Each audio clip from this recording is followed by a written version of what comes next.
ಕುಮಟಾದಲ್ಲಿ ಸೂರಜ್ ನಾಯ್ಕ್ ನೇತೃತ್ವವನ್ನು ಜನರು ಬಯಸುತ್ತಿದ್ದಾರೆ. ಅದೇ ಕಾರಣದಿಂದಾಗಿ ಕುಮಟಾಕ್ಕೆ ಮಳೆಯು ಬಿಡುವು ಕೊಟ್ಟಿದೆ. ಕಳೆದ 10 ದಿನಗಳ ಮಳೆ ಕಾರ್ಯಕ್ರಮಕ್ಕೆ ಅನುವು ಮಾಡಿಕೊಟ್ಟಿದೆ ಎಂದರೆ ಅದು ಶುಭ ಸೂಚನೆ. ಜನರು ಸೂರಜ್ ನಾಯ್ಕರ ಜೊತೆಗೆ ಇರುವುದು ಕಂಡರೆ ಮುಂದಿನ ಗೆಲುವಿಗೆ ಅವರಿಗೆ ಜನರ ಆಶೀರ್ವಾದ ಇರುವುದು ಸ್ಪಷ್ಟವಾಗಿ ಕಾಣುತ್ತಿದೆ ಎಂದು ಜೆಡಿಎಸ್ ಯುವ ಘಟಕದ ಅಧ್ಯಕ್ಷ ನಿಖಿಲ್ ಕುಮಾರಸ್ವಾಮಿ ಹೇಳಿದರು. ಅವರು ಉತ್ತರ ಕನ್ನಡ ಜಿಲ್ಲೆಯ ಕುಮಟಾದಲ್ಲಿ ಪಕ್ಷ ಸಂಘಟನೆ ಹಾಗೂ ಸದಸ್ಯತ್ವ ಅಭಿಯಾನವನ್ನು ಲಕ್ಷ್ಯದಲ್ಲಿಟ್ಟುಕೊಂಡು ಪ್ರಾರಂಭವಾಗಿರುವ ಜನರೊಂದಿಗೆ ಜನತಾದಳ ಅಭಿಯಾನಕ್ಕೆ ಕುಮಟಾದ ಪುರಭವನದಲ್ಲಿ ಚಾಲನೆ ನೀಡಿ ಮಾತನಾಡಿದರು. ಕುಮಟಾದಲ್ಲಿ ಬೇರೊಂದು ಪಕ್ಷದಿಂದ ಅನ್ಯಾಯವಾದಾಗ ಸೋನಿಯವರು ಪಕ್ಷೇತರವಾಗಿ ನಿಂತು 20,000 ಮತ ಪಡೆದರು. ನಂತರ ಜೆಡಿಎಸ್ ಪಕ್ಷದ ಕುಮಾರಸ್ವಾಮಿ ಅವರು ಸೋನಿಯವರ ಶಕ್ತಿಯನ್ನು ಗಮನಿಸಿ ಅವರನ್ನು ಪಕ್ಷಕ್ಕೆ ಬರಮಾಡಿಕೊಂಡರು. ಕಳೆದ ಚುನಾವಣೆಯಲ್ಲಿ 671 ಮತಗಳಿಂದ ಸೂರಜ್ ನಾಯ್ಕ್ ಸೋಲು ಅನುಭವಿಸಿದರು. ಆದರೆ ಇದು ನಿಜವಾಗಿಯೂ ಸೋಲು ಅಲ್ಲ, ಜನರ ಮನಸ್ಸಿನಲ್ಲಿ ಸೋನಿ ಇದ್ದಾರೆ ಎಂದು ನಿಖಿಲ್ ಕುಮಾರಸ್ವಾಮಿ ಹೇಳಿದರು. ಗ್ರಾಮ ಪಂಚಾಯತ್, ಜಿಲ್ಲಾ ಪಂಚಾಯತ್, ತಾಲೂಕ್ ಪಂಚಾಯತ್ ಚುನಾವಣೆ, ಕಾರ್ಯಕರ್ತರ ಚುನಾವಣೆ, ಪಕ್ಷ ಸಂಘಟನೆ ಆದಲ್ಲಿ ಮಾತ್ರವೇ ಮುಂದಿನ ಗೆಲುವು ಸಾಧ್ಯವಾಗುತ್ತದೆ. ಯಾವಾಗೆಲ್ಲ ಕುಮಟಾಕ್ಕೆ ನನ್ನ ಅವಶ್ಯಕತೆ ಇದೆಯೋ ಆಗೆಲ್ಲ ಕುಮಟಾಕ್ಕೆ ಬರಲು ನಾನು ಸಿದ್ಧನಿದ್ದೇನೆ ಎಂದು ಭರವಸೆ ನೀಡುತ್ತಾ ಕೆಲಸ ಮಾಡಿ, ಸಂಘಟನೆಯನ್ನು ಮಾಡಿ ಎಂದು ಕಾರ್ಯಕರ್ತರಿಗೆ ಕರೆ ನೀಡಿದರು. ಜಿಲ್ಲಾ ಪಂಚಾಯತಿ, ತಾಲೂಕು ಪಂಚಾಯತಿ, ಗ್ರಾಮ ಪಂಚಾಯತಿ, ಬೂತ್ ಮಟ್ಟದಲ್ಲಿ ನಿಮ್ಮ ನಗರ ಪ್ರದೇಶದ ವಾರ್ಡ್ಗಳಲ್ಲಿ ನಿರಂತರವಾಗಿ ನೀವು ಅಭ್ಯರ್ಥಿಗಳ ಪರವಾಗಿ, ಅಭ್ಯರ್ಥಿಗಳ ನೇತೃತ್ವದಲ್ಲಿ ನೀವು ಪಕ್ಷವನ್ನ ಸಂಘಟನೆಯ ದೃಷ್ಟಿಯಿಂದ ಹಂತದಲ್ಲೂ ಕಟ್ತಾ ಹೋಗ್ತೀರಿ. ಈ ಎಲ್ಲವನ್ನ ಮುಂದಿಟ್ಟು ಮುಂಬರ್ತಕ್ಕಂಥ ದಿನಗಳಲ್ಲಿ ಇವತ್ತು ನಾವೇನು NDA ಮಿತ್ರ ಪಕ್ಷದ ಒಂದು ಭಾಗವಾಗಿ ಕೆಲಸ ಮಾಡ್ತಾ ಇದ್ದೇವೆ.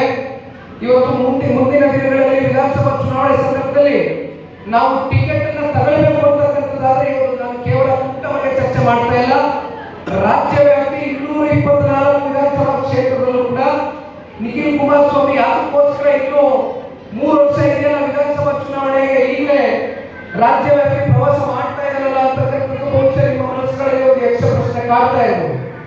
ಆದ್ರೆ ಇವತ್ತು ನಾನು ನಿಮ್ಮ ಮುಂದೆ ನಿಂತಿರ್ತಕ್ಕಂಥದ್ದು ಒಂದ್ ಕಡೆ ಅಭ್ಯರ್ಥಿಗಳಿಗೆ ಅವರು ಚುನಾವಣೆಯಲ್ಲಿ ಪರಾಜಿತಗೊಂಡ ನಂತರ ಅವರ ಮನಸ್ಸಿನ ಮೇಲೆ ಆಗಿರ್ತಕ್ಕಂಥ ಕೆಲವೊಂದಷ್ಟು ಪರಿಣಾಮಗಳು, ಅದರ ಜೊತೆಯಲ್ಲಿ ಎಲ್ಲೊಂದು ಕಡೆ ನೀವೆಲ್ಲರೂ ಒಂದು ನಿರೀಕ್ಷೆ, ಒಂದು ಆಸೆಯನ್ನು ಇಟ್ಕೊಂಡಿರ್ತೀರಿ.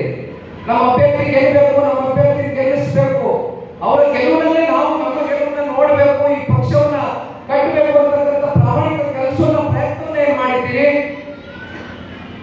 ಆದ್ರೆ ಆ ಪ್ರಯತ್ನಕ್ಕೆ ನಿಮಗೆ ಸಂಪೂರ್ಣವಾಗಿ ಯಶಸ್ಸು ದೊರಕದೆ ಹೋಗಿರ್ತಕ್ಕಂಥದ್ದು ಅನೇಕ ನಿದರ್ಶನಗಳು ನಾವು ನೋಡಿದ್ದೇವೆ. ಅದರಲ್ಲಿ ಒಂದು ಕುಮಟಾ. ಹಾಗಾಗಿ ಯಾರು ಕೂಡ ಧೃತಿಗೆಡ್ತಕ್ಕಂಥದ್ದು ಬೇಡ. ಮತ್ತೊಮ್ಮೆ ಹೇಳಿದ್ರೆ ಸನ್ಮಾನ್ಯ ಕುಮಾರಣ್ಣವರು ಹೇಳಿರ್ತಕ್ಕಂಥ ಮಾತನ್ನ ಮತ್ತೊಮ್ಮೆ ಕುಮಟಾ ತಾಲೂಕಿನ ಎಲ್ಲ ಮುಖಂಡರು, ಕಾರ್ಯಕರ್ತರ ಎದುರುಗಡೆ ಮಾಧ್ಯಮದ ಸ್ನೇಹಿತರು ಇದ್ದಾರೆ, ಮತ್ತೆ ಪುನರ್ರಚಿಸ್ತೇನೆ. ದಯವಿಟ್ಟು ಯಾರು ಎದುರು ಮನೆಯಲ್ಲಿ ಚುನಾವಣೆಯಲ್ಲಿ ಗೆಲುವು ಸೋಲುವಂತಕ್ಕಂಥ ಸರ್ವೇ ಸಾಮಾನ್ಯ. ಅವೆಲ್ಲವನ್ನ ಸಮಚಿತವಾಗಿ ತಗೊಂಡು ಹೋಗ್ತಕ್ಕಂಥ ಶಕ್ತಿ ಸಾಮರ್ಥ್ಯ ನಿಮ್ಮಲ್ಲಿದೆ. ಅದು ಅನೇಕ ಬಾರಿ ಸೂರಜ್ ಅವರ ಪರವಾಗಿ ಧ್ವನಿಗೂಡಿಸ್ತಕ್ಕಂಥದ್ರಲ್ಲಿ ನೀವೆಲ್ಲರೂ ಕೂಡ ಸಾಧನೆ ಮಾಡಿದ್ದೀರಿ.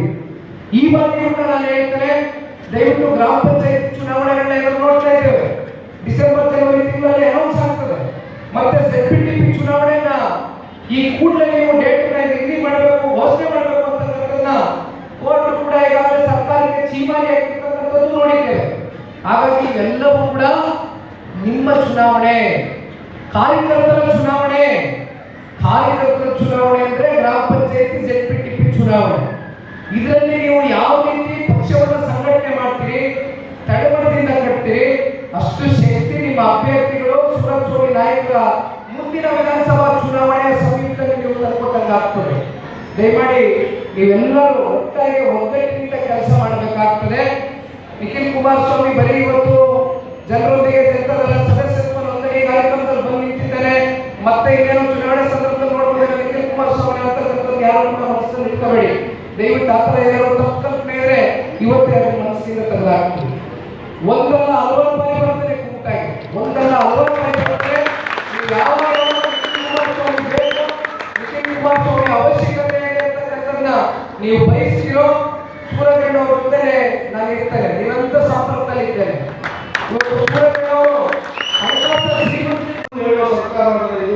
ಇವತ್ತು ನೋಡಿ ಅವ್ರ ಬಜೆಟ್ 4 ಲಕ್ಷದ ಬಜೆಟ್ ಘೋಷಣೆ ಮಾಡ್ತಾರೆ. 56 4 ಲಕ್ಷದ 2 ಕೋಟಿ ಅಲ್ಲ 4 ಲಕ್ಷ 12,000 ಕೋಟಿ. ಅದರೊಳಗೆ 56,000 ಈ ಫ್ರೀ, ಎಲ್ಲ ಫ್ರೀ, ಮಹಿಳೆ ಫ್ರೀ, ಅವ್ರು ಫ್ರೀ ಅಂತ 56,000 ಕೋಟಿ ಇಟ್ಟಿದ್ದೀನಿ ಅಂತಾರೆ. ಅದಕ್ಕೆ 56,000 ಕೋಟಿ ಇಟ್ಟಿದ್ದನ್ನ ಇಡೀ ಬಾಕಿ ಎಲ್ಲದಕ್ಕೂ ಕೆಲಸ ಇಲ್ಲ. ಇವತ್ತು ರಸ್ತೆ ಸರಿ ಆಗ್ತಾ ಇಲ್ಲ, ಯಾವುದು ಕಾಮಗಾರಿ ಆಗ್ತಾ ಇಲ್ಲ, ಅಭಿವೃದ್ಧಿ ಕೆಲಸ ಆಗ್ತಿಲ್ಲ. ಇದು ನಾವು ಹೇಳ್ತಾ ಇಲ್ಲ, ಅವ್ರ ಪಕ್ಷದವರು ಹೇಳ್ತಿದ್ದಾರೆ, ಅವ್ರ ಪಕ್ಷದ ಶಾಸಕರು ಹೇಳ್ತಿದ್ದಾರೆ, ಅವ್ರ ಪಕ್ಷದ ಮಂತ್ರಿಗಳು ಹೇಳ್ತಿದ್ದಾರೆ. 14% ಬಜೆಟ್ ಗಾತ್ರದ್ದು ದುಡ್ಡು ಕೊಟ್ಕೊಂಡು ಸಿದ್ದರಾಮಯ್ಯ ಹೇಳ್ತಿದ್ದಾರೆ. ಅಂದ್ರೆ ಸಿದ್ದರಾಮಯ್ಯ ಅವರು ಬಾಕಿ ಅಭಿವೃದ್ಧಿ ದುಡ್ಡಿಲ್ಲ ಅಂತಾರೆ. ಅದೇ ನಮ್ಮ ಕುಮಾರಣ್ಣ 2018ರಲ್ಲಿ ಈ ಸರ್ಕಾರ ರಚನೆ ಮಾಡಿ 2.5 ಲಕ್ಷದ ಬಜೆಟ್ ಗಾತ್ರ ಮಾಡಿ 36,000 ಕೋಟಿ ರೈತರು ಸಾಲ ಮಾಡಿದ್ರಲ್ಲ, ಅದು 17% ಇದೊಂದು ಗಾತ್ರದ್ದು ಬಜೆಟ್ ಗಾತ್ರದ್ದು. ಆದ್ರೆ ಎಲ್ಲೂ ಅಭಿವೃದ್ಧಿ ಕಡಿಮೆ ಮಾಡಲಿಲ್ಲ, ಎಲ್ಲ ಕಡೆ ಎಲ್ಲೂ ರೇಟ್ ಹೆಚ್ಚು ಮಾಡಲಿಲ್ಲ. ಇವತ್ತು ಯಾವ ಪರಿಸ್ಥಿತಿ ಸಿದ್ದರಾಮಯ್ಯ ಮಾಡಿದ್ದಾರೆ ಅಂದ್ರೆ, ಒಂದು ಮನೆಗೆ ಹೆಚ್ಚು ಕಡಿಮೆ 4,000 ಟ್ಯಾಕ್ಸ್ ಹೆಚ್ಚು ಮಾಡಿ 2,000 ಕೊಡ್ತಾ ಇದ್ದಾರೆ ಅಷ್ಟೇ. ಅದು ಬಿಟ್ಟು ಮತ್ತೇನು ಮಾಡ್ತಿಲ್ಲ. ಆ 2,000 ಒಂದು ಸರ್ಕಾರ ನಡೆಸಕ್ಕಾಗ್ತಿಲ್ಲ, ಯಾವ ಅಭಿವೃದ್ಧಿ ಕಾಮಗಾರಿ ಮಾಡಕ್ಕಾಗ್ತಿಲ್ಲ. ಯಾಕೆ ಗೊತ್ತೇನು? ಎಲ್ಲ ಲೂಟಿ ಹೊಡೆಯಕ್ಕೆ ಹೋಗ್ತಾ ಇದೆ. ಅದು ಎಲ್ಲ ಫಂಡ್, ಎಕ್ಸಿ ಫಂಡ್ ಇರ್ಬೋದು, ಎಲ್ಲ ಫಂಡಲ್ಲೂ ಲೂಟಿ ಹೊಡೆಯುವಂಥದ್ದು ಏನಾದರೂ ಆಗ್ತಾ ಇದೆ ಅನ್ನೋದು ಸಿದ್ದರಾಮಯ್ಯ ಸರ್ಕಾರದಲ್ಲಿ ಆಗ್ತಾ ಇದೆ. ಅದಕ್ಕಾಗಿ ನಾನು ಈ ಮತದಾರರಲ್ಲಿ, ಈ ಕ್ಷೇತ್ರದಲ್ಲಿ, ಈ ಕನ್ನಡ ಜನತೆಯಲ್ಲಿ ಹೇಳೋದು, ಕುಮಾರಣ್ಣ ಮತ್ತೆ ಬರಬೇಕು. ಬಡವರ ಪರವಾಗಿ, ರೈತರ ಪರವಾಗಿ, ನೀರಿನ ಪರವಾಗಿ ಏನಾದರೂ ಇದ್ದಾರೆ ಅನ್ನೋದು ಕುಮಾರಣ್ಣ, ದೇವೇಗೌಡರ ಮಗ ಕುಮಾರಣ್ಣ, ಅವ್ರ ಸರ್ಕಾರ ಬರಬೇಕು. ಆ ನಿಟ್ಟಿನಲ್ಲಿ ನಾವೆಲ್ಲ ಹೋರಾಟ ಮಾಡೋಣ. ಮುಂದಿನ ಒಂದು ರೀತಿಯಾಗ ನಾನು ಇವತ್ತೇ ನನಗೆ ಸಮಾಧಾನ ಆಗಿದೆ.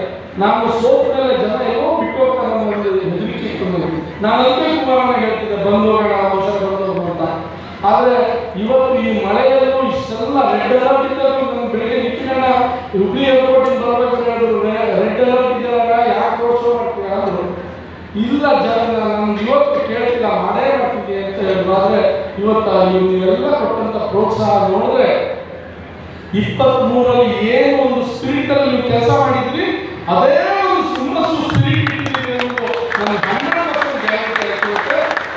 ನಿಖಿಲಣ್ಣಗೆ ಒಂದು ಮಾತು ಹೇಳ್ತೀನಿ, ಕುಮಾರಣ್ಣಗೆ ನಮ್ಮೆಲ್ಲರ ಮಡಿದ ಮಗ ದೇವೇಗೌಡರು ನೀವು ಹೇಳೋದಿಲ್ಲ. ನಿಖಿಲಣ್ಣ, ಮುಂದಿನ ಚುನಾವಣೆ 28ರಲ್ಲಿ JDS ಪಕ್ಷದ ಗೆಲುವು ನಿಶ್ಚಿತ ಅನ್ನೋದು ಸಂದೇಹ.